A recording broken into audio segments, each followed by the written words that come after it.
लंबे वक्त से सभी को राज्यसभा चुनाव का इंतजार था और आज वो इंतजार खत्म हो गया। सुबह से ही 16 खाली सीटों के लिए 4 राज्यों में वोटिंग शुरू हो गई है।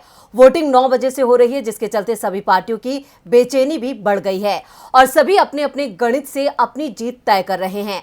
लेकिन इन सबके बीच राजस्थान में सीएम अशोक गहलोत ने चुनाव को लेकर बड़ा दावा किया है।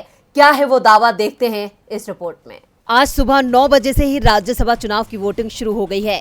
ये मतदान 4 राज्यों में 16 खाली सीटों के लिए हो रहा है, जिसे लेकर सभी दलों में हड़बड़ी मची हुई है और मन में समीकरण बिगड़ने का डर भी छिपा हुआ है, क्योंकि आज चुनाव है और ऐसे में कब किसके समीकरण बदल जाएं, इसका अंदाजा लगाना बेहद मुश्किल है। लेकिन मुख्यमंत्री अशोक गहलोत को कोई भी डर नहीं है। उन्होंने राजस्थान में तीनों सीटों पर जीत का दावा किया है। सीएम ने कहा कि जादुई आंकड़ा हमारे पास है और हमारे सभी विधायक एकजुट हैं। ऐसे में तीनों सीटों पर जीत पक्की है। वहीं उन्होंने बीजेपी की हॉर्स ट्रेडिंग परंपरा पर भी निशाना साधते हुए ट्वीट कर लिखा, फिर कहूंगा कि तीनों सीटें हम जीत रहे हैं कंफर्टेबली और उनको अपना घर संभालना चाहिए, क्योंकि भगदड़ मची हुई है वहां पर। इन्होंने जिस प्रकार से दूसरा उम्मीदवार खड़ा किया, उसको उनकी पार्टी के विधायकों ने ही लाइक नहीं किया।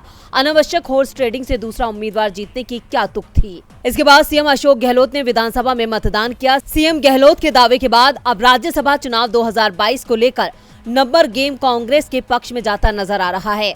अशोक गहलोत ने सभी 13 निर्दलीय विधायकों के साथ बीएसपी से कांग्रेस में आए आधा दर्जन विधायकों को भी उदयपुर बुला लिया था। इसके अलावा भारतीय ट्राइबल पार्टी के 2 और भारतीय कम्युनिस्ट पार्टी के 2 वोट भी कांग्रेस उम्मीदवारों को ही मिलते नजर आ रहे हैं। ऐसे में अब लगता है कि कांग्रेस के तीनों उम्मीदवारों को 41 वोट मिल जाएंगे, यानी कांग्रेस के खाते में 3 सीटें आना तय मानी जा रही है। इसलिए अब मुख्यमंत्री अशोक गहलोत भी रिलैक्स मूड में नजर आ रहे हैं। डीबी लाइव की रिपोर्ट।